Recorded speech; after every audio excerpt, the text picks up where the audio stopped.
In Learning Modulate, we'll examine 7 different fallacies of relevance. These mistakes in reasoning share a common feature. They resort to premises that cite evidence that's not really connected to the conclusion the premises are supposed to support. Even if such premises are true, they are irrelevant to the conclusion and they can't count as reasons for it, and so the argument fails. By the conclusion of this learning module, you should be able to recognize and describe the following fallacies. The appeal to pity, also known in Latin as the ad misericordiam. The appeal to force, or ad baculum. The appeal to emotion, or ad populum. The fallacy of personal attack, or ad hominem. The appeal to hypocrisy, also known as the tu quoque. The fallacy of beside the point, or irrelevant conclusion, known technically as the ignoratio elenchi. And finally, the fallacy of extension, more commonly known as the straw man. Allow me to say something about irrelevant conclusion, or ignoratio elenchi, since this is a fallacy that occurs quite frequently, yet often goes undetected. The arguer tries to establish the truth of a claim by offering premises that actually provide support for an entirely different conclusion. And that's why it's more commonly called irrelevant conclusion. Take this example.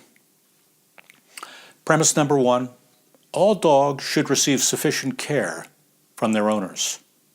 Premise number 2, owners who travel internationally cannot provide sufficient care for their dogs. Conclusion, therefore, international travel by dog owners should be restricted. Here the premises might support some conclusion about a traveler's obligation to provide care for a pet dog, but the premises do not lead to the claim that we should restrict international travel by dog owners. Here's what's important. The conclusion that's drawn misses the point that the premises actually lead to, and that's a case of ignoratio elenchi. I'd like to distinguish this from a related fallacy called the non sequitur, which can be translated as the conclusion does not follow. The conclusion does not follow from the premises because the premises are irrelevant to it.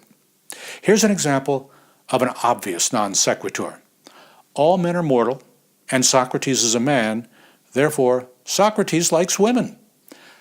Clearly, neither Socrates' mortality nor his gender are relevant to his sexual preferences.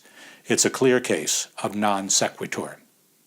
In practice, you'd be advised to use both the ignoratio elenchi and the non sequitur as catch-all terms for fallacies that can't be more specifically labeled.